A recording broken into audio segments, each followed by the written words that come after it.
Pwede nilang magamit kung hindi man nila matuloy yung formal education na four-year course na degree, ay pwedeng magamit para sa kabuhayan. So bagay, yung binabanggit natin dun sa basic education pa lang, kailangan mahubog na yung bata sa communication. Diba? Sa literacy. Sir, ano sa tingin niyo yung literacy ngayon sa Pilipinas in terms, well, kung ikukumpara sa comprehension naman. I mean, sa literacy, ang dami naman sa atin read and write. Marami talaga. Pero comprehension, ninanamdam ba nila yung natututunan, yung nababasa, naiintindihan? Address ko lang sandali yung sinabi niya, no? About having TLE in your high school, no?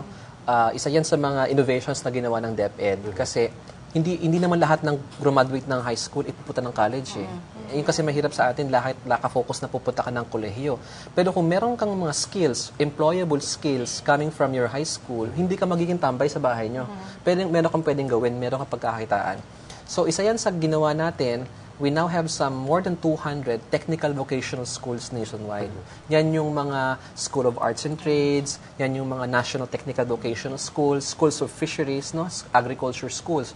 Pag graduate ka doon, 2 diploma matatanggap mo. Isang DepEd diploma na ikaw ay pumasa doon sa basic education curriculum at isang diploma na binibigyan ng TESDA, which is called the National Certification 1 and National Certification 2. Kung automotive yung kinuha mo, pwede ka nang magmekaniko. And those are the things we are doing kasi alam natin sa kahirapan, hindi sila pupunta sa kolehiyo. Now, on your question about literacy... Sir, bago po kayo tumuloy, bitingin ko muna kayo. Mamaya, tatalakayan natin, read and write, pero naintindihan nga ba ng mga estudyante ang kanilang binabasa? Yan sa pagbabalik ng Diyos at Bayan.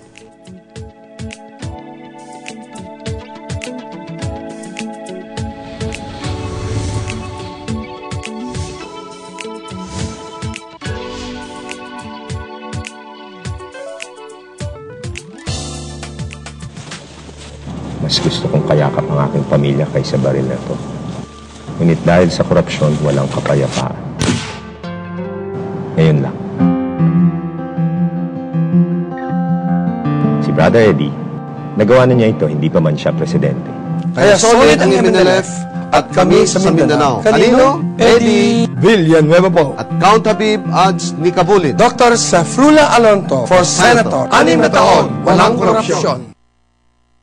Libong babae at OFW ang naaabuso. Full embassy protection ang kailangan. Ibalik ang kanilang dangal. Ihalal. Sino? Eddie Villanueva po. at Kata Inocencio sa Senado. 6 na taon, walang korupsyon. Nes hanggang Linggo, araw-araw may gulo. Dapat peace, unity, and reconciliation. Kaya tatakbo ako with Eddie Villanueva po. at Imelda Papin para sa Senado. Hindi lang isang linggong pag-ibig. 6 na taon, walang korupsyon. Pensya kami. Si Brother Eddie 2 beses nakulong para sa mga nangangailangan. At hinagisan pa ng Granada. Kaya lalaban kami. Kasangganino, Eddie Villanueva po. at Reynaldo Princesa Just Paredes. para Senador. 6 na taon, walang korupsyon.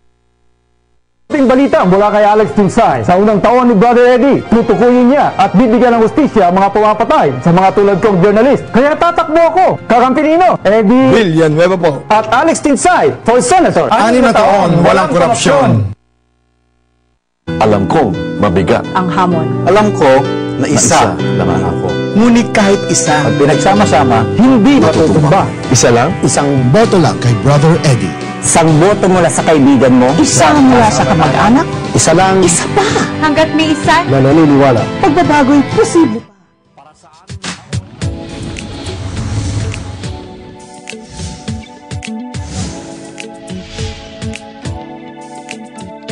Ang quality ng education natin dito is hindi naman nagpapahuli sa ibang bansa. Actually, para sa akin, mas may kalidad yung mga galing public schools. Tingin ko sa public schools, doon mas diverse yung mga klase ng mga estudyante.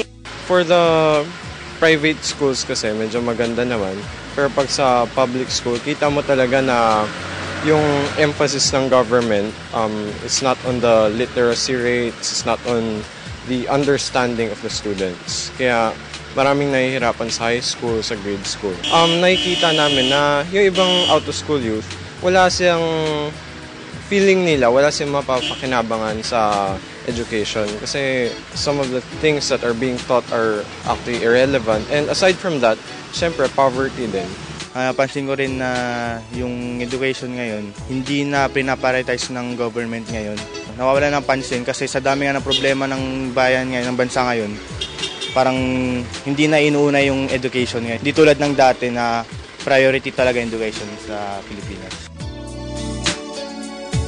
Welcome back po sa Diyos at Bayan. Pinag-uusapan pa rin natin ang paksang revolusyon sa edukasyon ngayon na. At sa pagbitin ko po sa inyo kanina, Mr. Spokesperson, ito pong literacy ng ating bansa dahil matagal na nating pinagmamalaki noon. Kasi ang Pilipinas, kilala sa bansa ng mga marunong mag-Ingles, marunong mag-Tagalog, nakakapagbasa, nakakapagsalita. Pero in terms of comprehension, meron po ba tayong means to, measure how the ordinary student is comprehending whatever he or she is writing or saying? Or reading. Nag-evolve na rin kasi yung definition ng literacy. Nung araw, yung literacy is simply reading and writing. Ngayon, may tinatawag ng functional literacy. No? And I think that is the question that you're asking me. No? Naiintindihan ba talaga ng malalim yung mga pinag-aaralan at malalim yung pag-unawa? Wala akong alam na measure niyan except yung achievement. No? Kasi yung achievement test na binibigay natin sa lahat ng estudyante, grades 3 and grade 6, nag-achievement test sa mga bata. And then pag high school, merong second year. At pag fourth year, yung National Career Assessment Exam. Yun yung apat na kinukuha ng lahat ng estudyante, whether public or private. Doon medyo hindi ganun kaganda yung resulta ng achievement test. Pero, ang sabi ko nga, may increase na. Hindi gaya nung dati pabagsak tayo. Ngayon, meron na tayong increase. Nagsimula tayong 55% mean percentage score sa achievement nung school year 2005-2006. Yung huling datos natin, 2008-2009, nasa 66% na tayo. And we are targeting, hopefully itong huling test, naka 70% na tayo doon sa achievement. So, meron pa tayong madaming kailangan gawin, pero I think that we are on our way to increasing comprehension among our students. So is it safe to say sa literacy sa lahat ng nag-aaral, read and write na talaga? Maraming magagaling, no? Madaming magagaling, pero madami ring hindi madami ring hindi na master, no? And that is the reality. And alam mo kasi, when you talk about education, we're talking about 20 million students, no? When you make a certain change, ang sinasabi ng mga education experts, it takes 5 to 10 years for it to make an impact. No? Mahirap kasi we're talking about 600,000 teachers nationwide. We're talking about 20 million students. No? Yung innovation sa taas will take a long time to trickle down. No? But we have an agenda already. And we need support from the government and all sectors of society. And hopefully the next president will give the Department of Education its full support. Kasi ang spending natin sa education napakababa. Normally, it should be at 7% of GNP. Tayo nasa 3% of GNP. Nakalagay sa konstitusyon na kailangan ang pinakamalaking bulk of funds should be in education. However, the Supreme Court ruled otherwise. Sabi ng Supreme Court, it's not mandatory. It's just a directory provision. So, hindi talaga nasusunod, kumbaga, yung provision na yon. So, we have to understand na if we do not invest enough money in education, tayo rin ang mahihirapan bilang isang bansa. How does it translate? Yung sinasabi yung 66% pagdating sa achievement, ibig sabihin ba nun yung comprehension nung natitira, yung outside that 66%, medyo hindi masyadong naintindihan yung kanilang mga leksyon? Yes, that's correct. Yes. Okay. So, karamihan din sa mga Pilipino nasa public schools. Is it 85 to 95% right now? 85%. 85% nasa public schools ngayon. And ano naman yung kalidad ng edukasyon na makikita, mararamdaman sa public schools? Sa public schools, compared sa private schools, of course, na binabayaran, may facilities. Hindi mo kasi pwedeng lahatin. When you talk about public schools, when you talk about the Philippine Science High School, when you talk about the Philippine High School for the Arts, when you talk about the national high schools na may special science curriculum, ibang klase yun. Yun yung mga pagpunta mo sa college, katabi mo, graduate nun. We're talking about Bataan National High School, Tugigaraw National High School, Camarines Sur National High School. These are schools that produce excellent students. Pero meron tayong mga barangay high schools nung araw na ngayon ay nationalized na sa mga baryo-baryo, sa mga maliliit. And they're the ones that are struggling. Now, when you talk about private schools naman, when you talk about yung mga schools na run by the Augustinian Sisters or run by the religious congregations, maayos naman karamihan sa kanila. They're PAASCO accredited, they went through a system of accreditation. Pero may mga private schools naman tayo na talagang hirap na hirap din. That is why the government is subsidizing almost half of the entire private school population para hindi na itong estudyanteng ito makadagdag pa sa problema ng public school system. Binibigyan natin sila ng voucher na pwede nilang gamitin mag-enroll. Magkano yung voucher? 5,000 yun. Ginagamit yung voucher na yun para mag-enroll sa isang private school. But 5,000 parang medyo maliit yun to finance the student for the school year. Sa probinsya, malaking bagay na yun kasi hindi naman ganun kalaki ang tuition sa probinsya. Pero sa Maynila, ginawa natin 10,000. So, almost 500,000 students receive these vouchers, and these vouchers are redeemable doon sa eskwelahan na private school na pinag-aaralan nila. At dinediretso ng DepEd yung pera dun sa private school for every student who enrolls. The department is encouraging the grade school students and the high school students to go instead papunta sa private schools? Yes, because private schools are our partners in education. Hindi pwedeng, alam mo kasi, every time you have one classroom of students coming in, you build a classroom. And a classroom is 500,000 pesos. You pay for the teacher, you pay for the kuryente, you pay for the school site, no? Pero kung pwede mo na lang bigyan ng pera yung estudyante, mag-aral ka na lang sa private school, natutulungan mo pa yung private school system. That will save the government a lot of headache, especially with our increasing enrollment. Sa pagdating naman po sa budget ng DepEd. Kasi, di ba, may mga nagsasabi po at bumabatikos na saan na ba napunta yung budget ng DepEd? Nasayang naman yung mga pinagkagastos ng mga libro na may mga errors. And it's one reflection of the quality of education that the department or that is manifested sa mga public schools natin ngayon. Any thoughts about that? Lalo na po ngayong malalapit na naman magpasukan, baka makakuha na naman sila ng mga libro na may mga errors. Yes, you'd be surprised how many classrooms we built. In 2005, 9,407 new classrooms. In 2006, 14,000 new classrooms. In 2007, 15,000 new classrooms. In 2008, 9,000 classrooms. Pero, binabagyo naman tayo lagi, nasisira yung mga classrooms. So, hindi pa natin natutugunan yung ating backlog, ito na naman yung nasirang classroom. Yung pera naman, I would think has been used properly. In terms of textbooks, we bought some 20 million new textbooks for 2008. There has been an increase in the allocation for education. Kaya naman, lagi nating ginagastos yun para sa kapakanan. In terms of teachers, alam nyo ba na we create additional teachers every year to the tune of 10,000 new teachers? Pero kulang pa rin. 10,000 new teachers nationwide, kulang pa rin. Kaya kailangan talaga natin ng some sort of way to stem our population growth kasi hindi na natin nakakayanan yung our schools are bursting in the seams. And since we are not spending enough for education, kulang na kulang yung percentage ng education sa national budget, nahihirapan ng DepEd. Isa yung naging problema dati at naging issue yung sa textbooks, sa mga libro na may mga errors. Ano na po yung ginagawa ngayon ng DepEd para ma-address ito? Okay.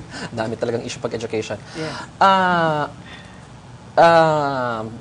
trying to explain, and I think si Congresswoman would want to react on this, no?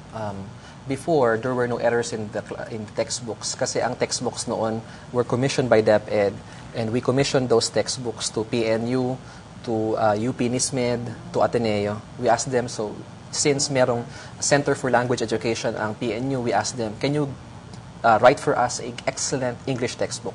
Yun yung ginagawa namin noong 70s, 80s. Until Congress passed a law, it's called the National Book Development Act. One of the provisions of that law is it required DepEd to bid out to the private sector the supply of textbooks. So kami ngayon, hindi na kami ngayon makagawa ng sarili namin textbooks. Akala kasi ng mga karamihan kami gumagawa ng mga textbooks. Hindi po. we put it in accordance with the provisions of RA 9184, merong bidding process. So since bidding process very commercial, the quality is not anymore substantial, hindi na maganda. We want that law repealed. But there is a very strong lobby from the book industry. This is a multi-million peso industry, and they are resisting very much the amendment of that law. So we are asking the help of our congresswoman who's here na in the coming Congress. I'm sure you'll be re-elected. Tulungan nyo naman kami na ma-amend yung batas na yun para we can now go back to the old system. Okay. Sa ganitong problema pala, kung dati talagang mga experts and schools ang commissioned, sa ngayon mukhang ang ginagawa may consultation na lang with other universities and yung expertise ng universities to help out with the book. Ano yung pwedeng gawin bilang mambabatas para naman magawa ng solusyon itong problema nila? Actually, one thing that we can do is precisely what the Goods ASEC has mentioned, na yung repeal, and we have to revisit again the law that says na it has to be subject to bidding. Actually, ako ay against din doon. Kasi the moment that si Bac was elected in 2007, Congressman Joel Villanueva assumed the podium and delivered a privileged speech regarding textbook scams, aside from yung mga errors sa books. Kasi there is this project about books, particularly social studies books ito. Funded ito ng World Bank. However, there are bidders na apparently nagkaroon ng anomaly doon sa bidding process, sa procurement. So, influences here, influences there, lobbying here, lobbying there. So, in other words, they were able to get the contract. But however, the books that were manufactured or that were published, unang-una, poor ang quality. Pangalawa, marami ring mga errors. In fact, I understand that in the latter date yata noon, nag-issue na sila ng parang guide na may mga errors erratum. So, you can just imagine the waste of money being spent dito sa books, supposedly quality books. And to think na may problema sa budget. Exactly. So, eto na, may tumutulong na nga sa atin. For example, ito nga i-funded ng World Bank, and yet, yung supposed intention for which the fund was given to us, and that is to produce good and quality books para naman maibsan natin yung shortage naman ng books sa mga classrooms at sa mga estudyante, hindi rin natutupad. Meron bang panukalang batas ngayon na nakapending o nakabinbin sa Congress? With regard to the amendment of the National the Book Code Development Act, I am not aware. But it is a serious thing that has to be considered kasi ang epekto, nakita natin. So it is also as advocates of anti-corruption. So nakita namin na possible ito na talagang pag nagpapabid ka na naman at nalalagay sa alanganin yung quality ng mga libro na ating pinamamahagi sa mga eskwelahan dahil lamang sa batas na ito na nagsasabi, ipabid na lang natin. Mahirap kasing ipabid ang libro eh. Pwede ka magpabid ng cellphone, no? Ibang bagay, pero pag pinabid mo ang libro, paano ngayon yung standards mo? At ang bidding kasi, alam niyo naman ang bidding, the lowest cost at the lowest possible price. So ang nangyayari, ang nananalo usually yung pinakamura in terms of quantity, in terms of quality, kasi pinag-uusapan dyan per book. At the same time, sa sobrang laki ng kontrata, we're talking about supplying 20 million students. So we can just do the math, no? Ang nakakapasok lang dito yung mga malalaking kumpanya. Yung mga malalaki. That's why we have this big resistance from them in amending this law, and I hope that SIBAC will really help us get this amendment passed in the next Congress. Meron po bang plano ang SIBAC para sa pagpasa? Definitely. We are into this dahil ito ay magiging parte rin ng ating pagsusulong ng ating anti-corruption advocacy kasi maiiwasan natin yung paggastos ng pera ng bayan o maaaring funded, katulad ito ng World Bank, at itong pera na ito ay mapunta lamang sa wala. At the same time, we are very much into concerned dun sa quality ng books that we distribute to our students. So, makakaasa ho kayo, and we are really very hopeful na this time maging matalino po tayo sa paghahalalo natin ng ating mga kinatawan sa Kongreso at maging mga opisyal ng ating ng pamahalaan, sapagkat tingnan natin tama-tama sino ba yung talaga mga advocates ng education. And if we have the numbers, then definitely we can push for an amendment of this particular law na nakita naman natin hindi nakakatulong talaga sa ating mga kabataan. Kaya we are for that, ASEC, and the Filipino people will be assured that SIBAC will be one of those who will be in the forefront in the amendment of this law. Maraming salamat po. At apektado na nga ba ang competitiveness ng ating mga graduates pagdating sa international labor market? Alamin po natin sa pagpapatuloy ng makabuluhang talakayan dito sa Diyos at Bayan.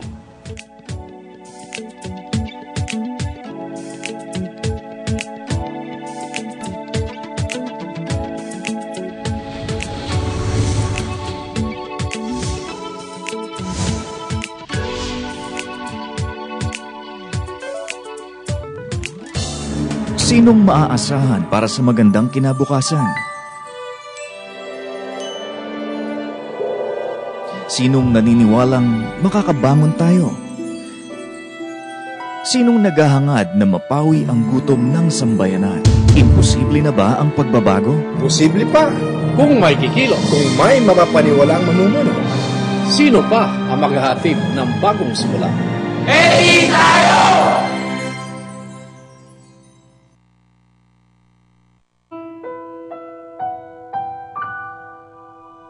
Sinong nagnanais na magsama-samang muli?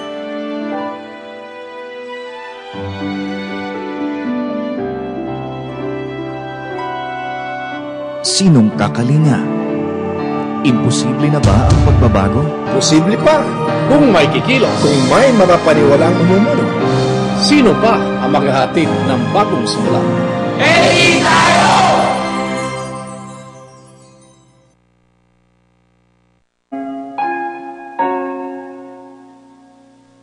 Sa paglilibot ko sa Pilipinas, kapansin-pansin na sa gitna ng kahirapan, ang ating mga kababayan ay hindi nasisira ng loob, umaasa.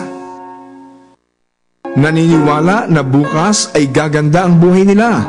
Maniwala ka, maniwala ka. Pagbabago, pagbangon, posible pa ang bagong Pilipinas. Maniwala ka,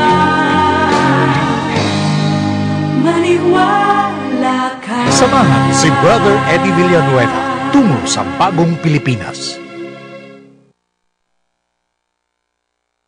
Ilang beses na ba tayong nagpapalit? Palit ng politiko. Palit ng paniniwalaan. Palit ng pamamalakad. Pero wala pa rin pagbabago. Imposible na ba ang pagbabago? Posible pa kung may kikilos. Kung may mapapaniwala ang mamumuno. Sino pa ang magsusulong ng bagong simula? Ready tayo! Nakakulong ako ng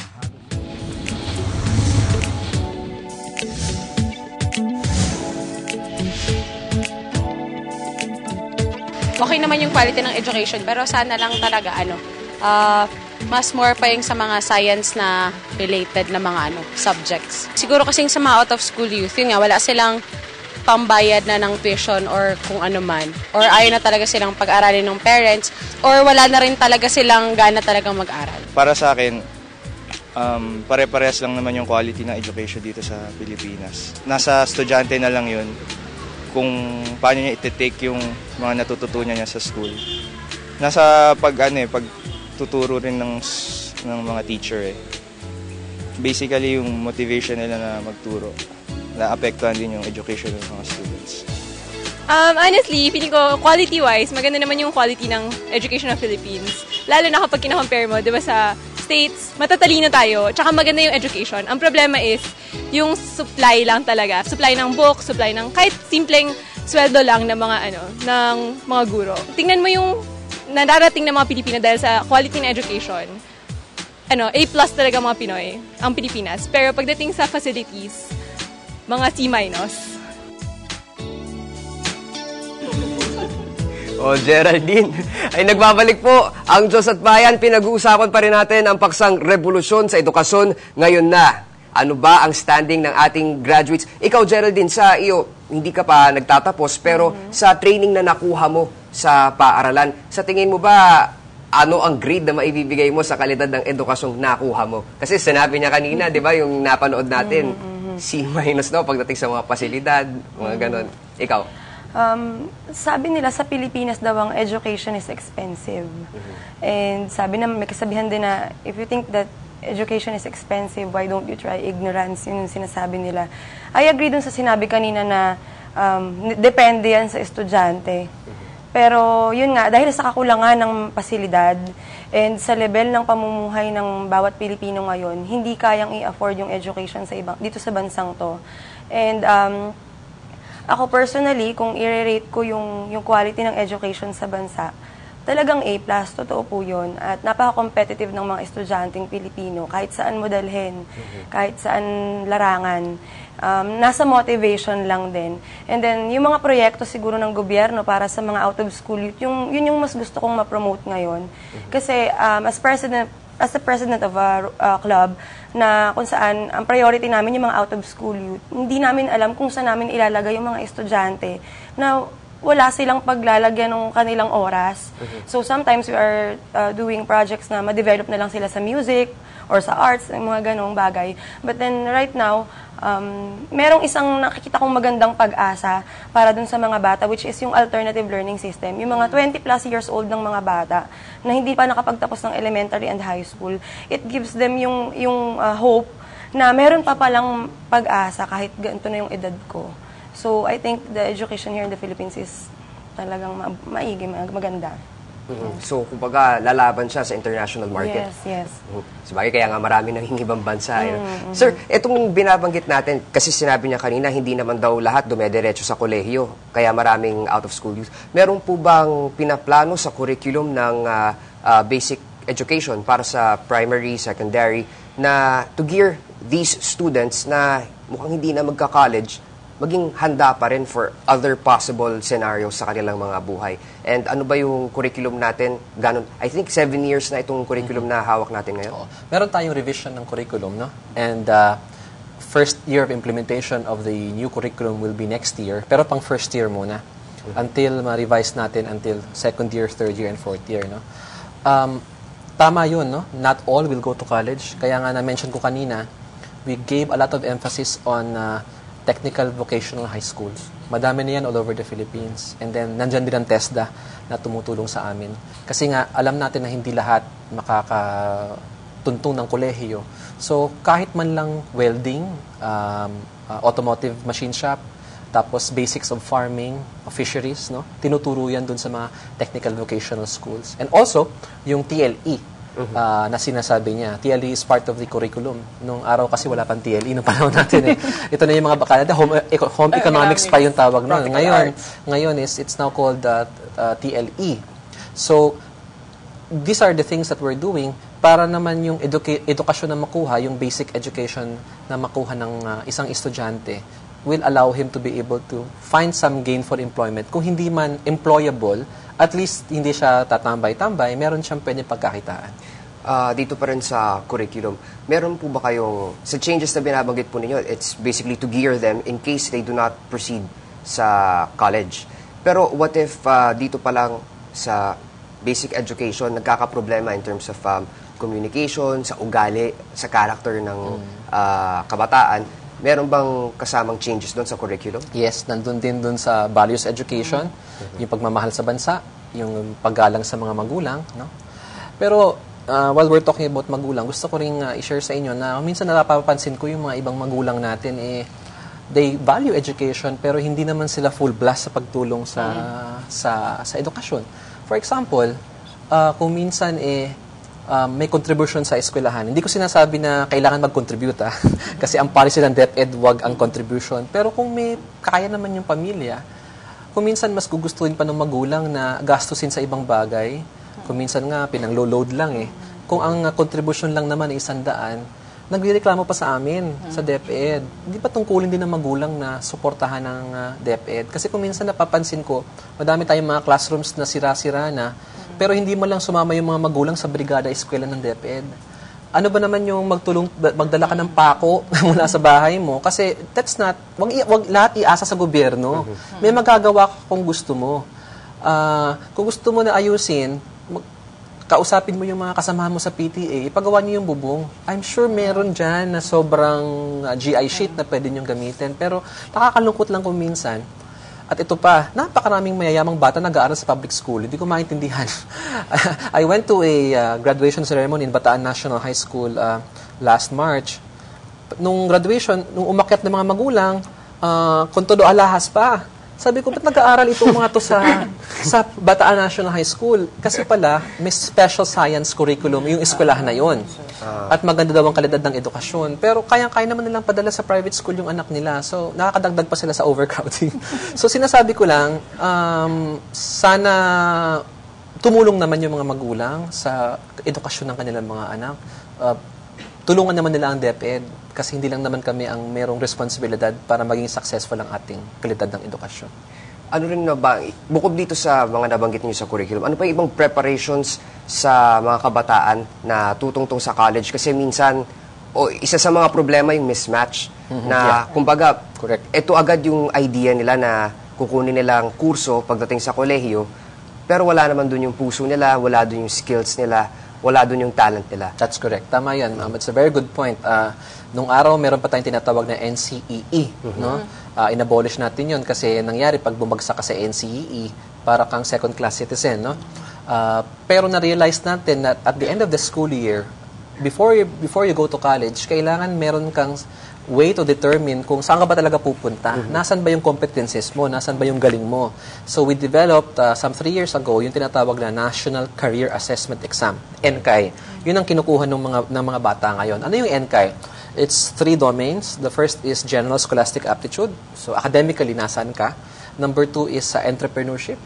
Magaling ka ba magnegosyo? No? Baka naman doon. Number 3, Technical Vocational. So, kailangan, ang resulta mo dun sa NCAI, kakausapin mo ngayon yung advisor mo, yung magulang mo, or yung guidance counselor sa inyong eskwelahan. At kailangan i-guide ka. Sasabihin sa'yo na, anak, medyo mahina ka pala academically, hindi ka nag-aral, nagbulakbul ka, baka hindi ka maganda na magkolehiyo. Pwede kang go to technical vocational. You can go courses in computer design. No? These are technical vocational. No? These are not, or computer technician. No? Kasi, like what you said, ang dami nating graduates in college who are not directly employable. But there are malaki ang pangangailangan sa mga technical jobs in many companies. Isa yan sa mga innovation ng DepEd, and we are encouraging the parents, the teachers, and the students to use their NCAI result to the best because this will help them go to the perfect career for them after graduation. But during the 4th year or siguro mga 3rd year students, nabibigyan ba sila ng parang overview kung ano na yung mga available jobs, mga trends in the future para magabayan sila sa pagpili ng kurso sa college? Alam mo kasi, pag bata ka na, pag high school ka naman kasi, hindi mo alam anong gagawin mo eh. Like me, for example, nung ako'y 4th year na, hindi ko pa alam eh, anong gusto mong gawin eh. I think the better way to determine where you will go is your capacity, your ability. Makikita yan dun sa iyong result. So, kung maganda ang resulta mo sa science, then you may perhaps desire to go into physics or some other career related to science or engineering. Pero kung hindi naman ganun, kung magaling ka naman sa English mo, baka gusto mo mag-broadcasting or mag-ganon, doon mo malalaman eh. Kaya yun ang ginawa naming instrument to help you determine where you will go. Sa experience mo, Geraldine, nagkaroon ka ba ng problema sa pagpili ng kurso? May nakikita ka bang problema o positive insight sa mga nakakasama mong mga estudyante sa kanilang pinili naman na kurso at yung gabay na nakuha nila sa kanilang basic education? Gusto ko po yung tanong na yan. Kasi po, elementary pa lang po ako, I decided to take talagang education na. Nakafix na yun. Tapos naglalaro ako ng computer ng mami ko sa opisina, ganun. Tapos gusto ko yung office, ganun. And then, nakita ko na karamihan ng kabataan ngayon, they're not decided. Marami pa silang paligoy-ligoy pa. And until now, minsan, maski sa pamilya ko, may ganun pa rin. But then, yung influence kasi ng pamilya, kagaya po nung sinasabi kanina ni Sir, yun po yung mahalaga for now. Kasi yung mother ko, yung mga tita ko, demotivated me na, anak, kahit ganito ang buhay, kahit ganyan yung maibibigay namin sa'yo, you must pursue na makatapos ka talaga. Kasi ito lang yung pwede namin ibigay sa'yo. And then, kung may pangarap ka pa na gusto mong marating yung ibang bagay, you can continue. Yun yung sinasabi nila. And right now, ang isang nakikita ko po na problema sa mga kabataan ngayon is maraming pagpipili ang course. Pagka may nakakalito. Madami nang lumilitaw ngayon ng mga course. And isang mahalaga po ngayon yung assessment. Ayun, kasi yung sa akin po, yun yung naging guide ko rin. And then yung consultation sa guidance counselor, sa mga teachers, yun yung mahalaga para ma-pursue yung talagang gusto. And ngayon po, ang gusto ko pong makita ng mga estudyante, ilan na lang po yung gustong kumuha ng education. Sabi nila kasi, ang education daw po ay tuloy-tuloy pa rin yung pag-aaral. Tapos ka na nga mag-aaral, pag nag-take ka ng education, mag-aaral ka ulit.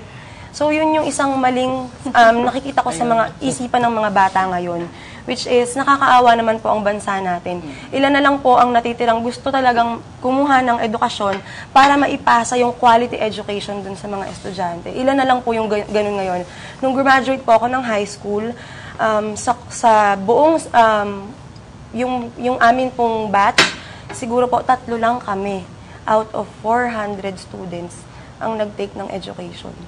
Pero lumalabas sa datos ng CHED kamakailan, sinasabi, I think, yung top 3 sa graduates, in terms of numbers, napakarami ang graduate na education-related yung course. And they want to be educators. Yun nga lang, ang problema gusto mga ibang bansa. Yun isa sa mga kinakaharap natin. So yung quality educators that we produce are actually being used outside the country. Sa ngayon, kumusta po ba yung sweldo ng mga guro at yung kanilang sitwasyon? Well, isa yan sa mga bagay na magandang balita, no? Kasi hindi masyadong alam ng publiko na tumaas yung sweldo ng mga maguro, no? Hindi yon tumaas dun sa napakataas, no? Pero substantial. For example, a teacher 1 who is receiving around 11,000 last year had a 2,000 peso increase, no? And this will last June, and then there will be increases this June 2010, this June 2011, and another increase in July 2012. Ang ginawa kasi ng DBM, since wala tayong pondo, hinati-hati, chinap-chap into 4 tranches. Pero at the end of this period, yung teacher 1 aabot na sa 18,000 yung kanyang sweldo. Almost 19,000. Kung merong mga deductions, ibang usapan na yon. Kasi ang mga teacher, madami talagang utang. Pero ang importante is yung basic salary sa probinsya, kung meron kang 18,000, 19,000 for a teacher 1, hindi ka na poverty line. Maganda-ganda na ang buhay mo. Paano pa yung teacher 2 na mas mataas ang sweldo? Teacher 3 hanggang teacher 6 yan. At yung principal na nadoble yung sweldo. So, meron na ngayong good news sa mga teachers, no? Kaya karamihan ng mga private school teachers ngayon, lumilipat na sa DepEd, nag-apply as public school teachers. Kasi nga, mas mataas na ang sweldo ngayon sa pampublikong paaralan. Ngayon, karamihan naman nag-abroad, totoo yan. Pero ang magandang balita naman, napakadami naman nating teacher eligibles. Hindi gaya nung araw na napakakonting teachers na pumapasa dun sa Professional Regulation Commission board exam. Ngayon naman, napakadami. At for every item na kinikreate ng DepEd, teacher item, merong siguro mga 50 or 60 teacher eligible sa nag-aantay na makakuha ng isang item na yon. So, kahit umalis pa yung iba, meron din naman pumapalit. At kung minsan kasi gusto rin natin mag-retire na yung mga matatanda, no? Kasi yung mga matatanda, kahit anong ituro mo talaga dyan, hindi talaga, no? Hindi talaga sila marunong eh. Kaya kahit sa election na parating ngayon, sinabi natin sa mga superintendents, huwag nyo nang ilagay sa polling precinct yung mga retireable. Kasi matatakot talaga yan sa Smartmatic na PCOS machine na yan. So okay lang. Mga ibang bansa kasi I think we have enough teachers in our stable. Sa iyo, ma'am, Congresswoman, ano po ba yung tingin nyo dito sa status ng ating mga teachers sa bansa? It is comforting to know na merong mga increases, pero ito naman ang sasabihin din ng ating mga guro, na oo nga ho, tumataas nga ho, at yun nga lang, staggered, kaso nauunahan ho ng pagtaas ng bilihin. Kaya ho, ang nangyayari, pagtaas nung supposed sweldo nila, naiwanan na sila dahil matumaas na muli yung bilihin natin. Alam naman natin, epekto ito ng, of course, increases in oil prices at lahat pa ng factors dyan, Kaya hirap pa din, nahihirapan pa rin sila. Kung kaya't isang remedyo natin kung bills at mga laws ang pag-uusapan is to provide them additional benefits. Katulad ng nabanggit ko kanina, talagang sinusulong namin ito sa SIBAC na magkaroon sila additional benefits in form of educational assistance dito sa kanilang mga anak. Kasi ang hirap din talaga magpaaral itong mga panahon na ito. No? At doon naman sa mga underprivileged students, magkaroon tayo ng mga additional discounts pa sa kanila. So, bagamat nasabi natin na meron na nga, buti na nga rin, salamat at meron, kaya lamang nahuhuli pa rin talaga. Kaya medyo hindi natin maiwasan yung pagkakataon na nabanggit nga kanina. Malaking bagay yung reinforcement ng magulang doon sa anak, pagtulong ng mga magulang sa eskwelahan. Ang nakita ko kaya minsan kulang sa reinforcement o pagtulong sa eskwelahan kung minsan dahil merong sektor tayo ng mga magulang na talagang kailangan kumayod ng o mga guro rin na doble pa para lang mapunan yung kanilang pangkakulangan sa kabuhayan. Maraming salamat po. And on that note, we would like to pause for a break. Ano nga ba ang role ng politika sa educational system ng ating bansa? Ito nga bang dahilan kung bakit delayed ang pagtaas ng antas ng ating edukasyon? Sasagutin yan sa pagbabalik ng Diyos at Bayan. Tutok lamang po.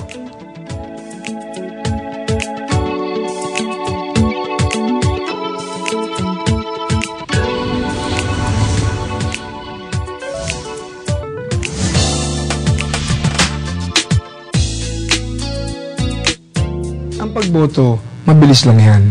Ang susunod na 6 na taon ng buhay nyo, yun matagal. Kaya bumoto para sa tunay na pagbabago. Kung gusto natin makamit ang hindi pa nakakamit, gawin natin ang hindi pa nagagawa. 6 na taong walang korupsyon.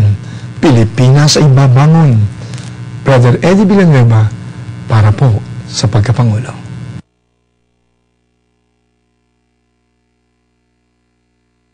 Anong ibig sabihin ng 6 na taon na walang korupsyon? Di na kailangan mag-import. Di wala ng squatter katulad ko. Di first class at murang pagpapagamot. Di death penalty sa plunderers at warlords. Di patas na hatian sa kita ng gobyerno. Di siguradong pangalaga sa kalikasan. Di madaling magtayo ng business. Di magandang sahod para hindi matuksong mangupit. Di may kapital kahit walang collateral. Di proteksyon sa GATT, AFTA at WTO. Di libreng college, as in libre lahat. Di balik na kami sa Pinas. Di hindi na negosyo ang gera. Di tunay na kapayapaan sa Mindanao. Di office in Mindanao. Eddie Villanueva po, for President. Para sa 6 na taong walang korupsyon. Utang na loob. Kailan tumali? Pag presidente ka ng Pilipinas. Sikat. Pogi. Matapang. Mayaman. May pangalan. Okay yan. Pero hindi yan tatapos ng korupsyon. Ang kailangan, yung takot sa Diyos at bayan. Kaya ako, sa karapat-dapat ng presidente. Sino? Eddie Villanueva po. At Jun Yasay para Vice Presidente. 6 na taon, walang korupsyon.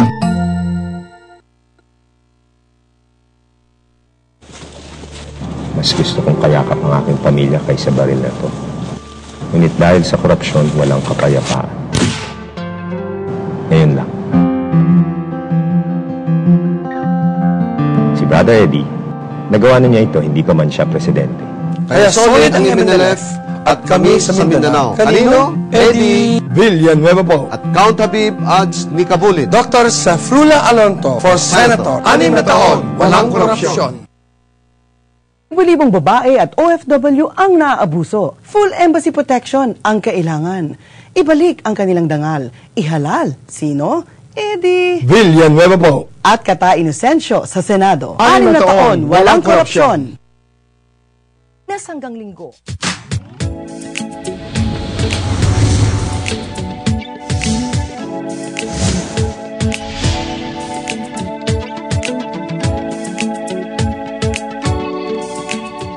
Nagpapatuloy po ang Diyos at Bayan sa paksang Revolusyon sa Edukasyon. Ngayon na! Ma'am, sa inyo po, ano po ba ang inyong pananaw pagdating sa politika at edukasyon, lalo pat nalalapit na ang eleksyon? Napakahalaga ng usapin na ito ngayon dahil nga tayo ay nasa period na kung saan tayo pipili muli ng ating mga kinatawan at ating Pangulo at lahat ng ating opisyal dito sa susunod na halalan sa Mayo Agis. Napakahalaga, Carlo, na ang mahalal natin ay mga tao may political will to advance the cause of uplifting the quality of education in this country.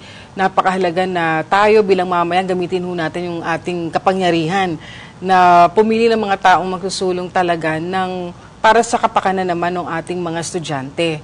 At bukod doon, masasabi ko na kuminsan, ang hindi lamang politika naman as a whole, kundi I would say na nagiging minsan problema, bad politics. Kasi may mga pagkakataon na mayroong programang inihahanda o inihain ang naunang, let's say, pagpalagay yung secretary ng education o kung sino man ang nalagay roon. Pero kung minsan, maging maganda yung programang yon pero dahil napalitan na siya, hindi na yun na itutuloy. Kung kaya't bumabalik na naman tayo sa step 1 instead na sana naka-move forward na tayo. Siguro, ang isipin natin ngayon, katulad nung nakakalungkot na sabihin na kanina ni ASEC na ang naging problema doon sa mga libro natin ay yung ating mismo mga publishing companies na naglalabi para makuha yung mga kontrata nito. Ang sa akin, mag-exercise naman tayo ng ating social responsibility. Tayo ay maaring mga businessmen, meron tayong mga hanap buhay na tayo ay kumukuha ng ating pinagkakitaan dyan. Wala namang problema doon. That is perfectly alright. Pero, kaakibat naman noon, on the other side, may tungkulin rin naman tayo at obligasyon bilang mga businessmen na nandito sa larangan na ito, na kanila naman tanawin din at isipin ang kapakanan ng mga bata na babasa ng librong kanilang pinapublish. So, ito yung mga bagay na nais kong naiparating hindi lamang dito sa mga politicians o kundi dito sa ating mga kasama, mga opisyal, kung hindi maging siguro ibang sektor din ng lipunan na panahon na maging concern naman tayo doon sa ating mga kabataan. Kasi sino pa ba yung susunod sa atin? Di ba sila naman? Sila ang susunod na henerasyon. So, mag-invest tayo para sa kanila. Kung gusto po nating makita na umunlad din yung ating bansa. Kasi di ba ang sabi nga ang kabataan, ang pag-asa ng ating bayan. Maraming salamat po, Congresswoman. At maraming salamat din po kay ASEC Jonathan Malaya at kay Ms. Geraldine Maluyo. At ngayon, para sa ating pinanghahawakan na katotohanan. James chapter 1 verse 4. Perseverance must finish its work so that you may endure and complete, not lacking in anything. Maraming hamon sa sistema ng edukasyon, kalidad, accessibility at napakarami pang iba. Sa kabila ng mga ito, di ba't napakaganda? Sana kung magpursige pa rin tayo, lalo na ang mga kabataan, na makita pa rin ang iba pang mga aspeto ng edukasyon. Learning never stops, ika nga. It's a continuing process. Kahit na may mga kakulangan ang gobyerno, mga paaralan, maaari pa rin magpursige ang mga kabataan na matuto. Halimbawa, ang pagkakaroon ng matibay na pananampalataya, pagsabi ng po at opo o pagiging magalang, mag-recite sa klase, pagbuo ng kumpiyansa sa sarili, gawin ang mga homework sa wastong oras habang nagtatakda rin ng hiwalay na oras para sa paglilibang o paglalaro, paghugot ng inspirasyon mula sa istorya ng iba pang pursigidong mga kabataan na tumatawid pa ng ilog at binabiyahe ang ilang oras, makapasok lamang sa mga paaralan. May mga leksyon na natututunan sa loob at labas ng paaralan. Sana wag natin palampasin ang mga aral na ito ng buhay na huhubog sa ating karakter o pagkatao. Maraming salamat po sa pagsama ninyo sa akin sa nakalipas na 1 oras. Magkita-kita po tayong muli sa susunod na episode ng Diyos at Bayan para sa isa na namang makabuluhang talakayan at kwentuhan. Ako pong muli si Carlo Lorenzo. Bangon kabataan! May pag-asa pa!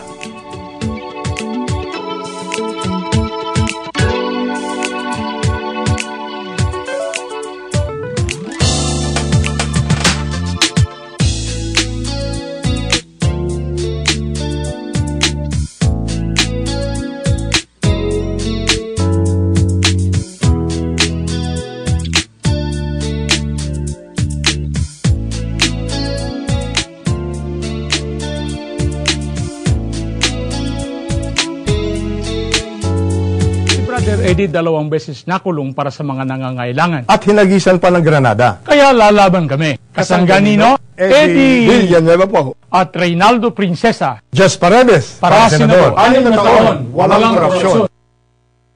Ting balita mula kay Alex Tinsay. Sa unang taon ni Brother Eddie, tutukuyin niya at bibigyan ng hustisya ang mga pumapatay sa mga tulad kong journalist. Kaya tatakbo ako, Kakampinino, Eddie Villanueva po. at Alex Tinsay for Senator. 6 na taon, walang korupsyon.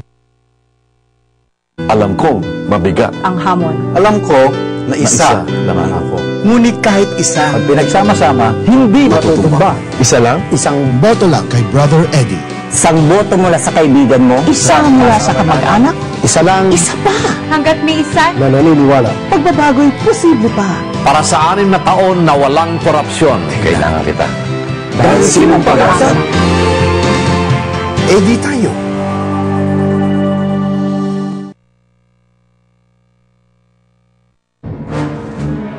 Sinong maaasahan para sa magandang kinabukasan? Sinong naniniwalang makakabangon tayo? Sinong naghahangad na mapawi ang gutom ng sambayanan? Imposible na ba ang pagbabago? Posible pa. Kung may kikilo, kung may mapapaniwalang mamumuno. Sino pa ang maghahatid ng bagong simula? Eddie tayo!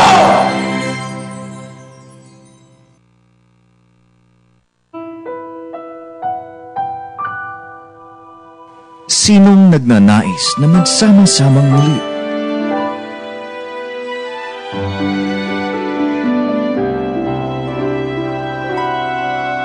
Sinong kakalinga?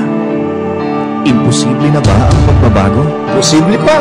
Kung may kikilo, kung may mapapaniwalang mamumuno. Sino pa ang maghahatid ng bagong simula? Eddie tayo!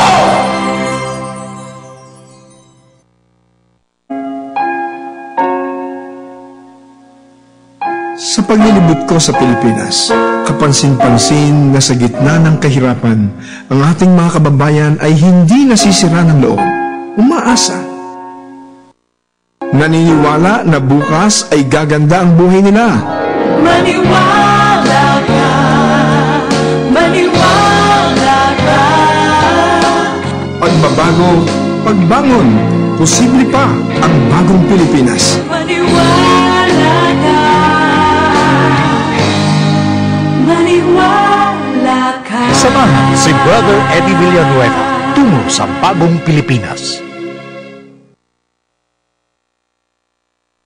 Ilang beses na ba tayong nagpapalit? Palit ng politiko. Palit ng paniniwalaan. Palit ng pamamalakad. Pero wala pa rin pagbabago. Imposible na ba ang pagbabago? Posible pa kung may kikilos. Kung may mapapaniwala ang mamumuno. Sino pa ang magsusulong ng bagong simula? Eddie tayo! Nakakulong ako ng halos 20 taon. Sa panahon ngayon, ang gumabay sa akin at nagturo sa akin sa tamang landas ay si Brother Eddie. Kaya ang Pilipinas, kaya niyang mabago, patunay ako. Kaya ako, ayoko na ng orange. Brother Eddie for P, President! Kay Brother Eddie, sigurado ako, 6 na taon, walang korupsyon.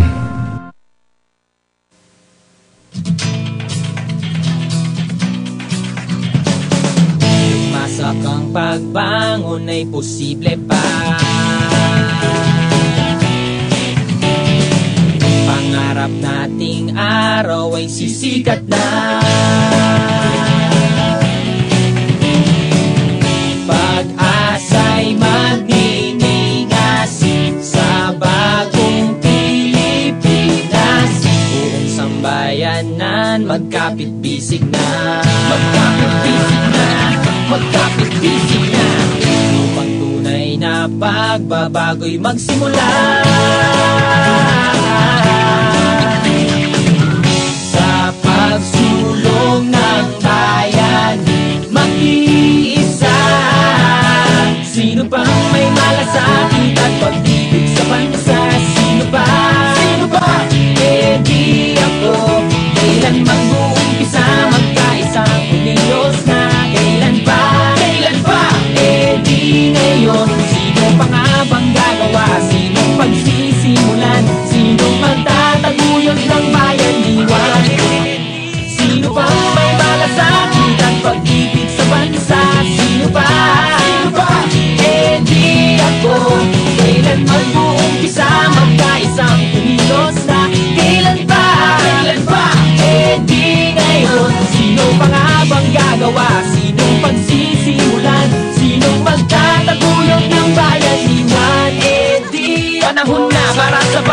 hamon sa kahirapan, lahat ay umahon. Ngayon ang oras ng pagbabago, isang bayan para sa tao. Kanino ba dapat ang simula? Ang pag-asa ng bayan ay magmula tungkol sa pagsulong ang sagot ko. Kung walang aago, edi ako. Sinong pag-asa? Edi tayo.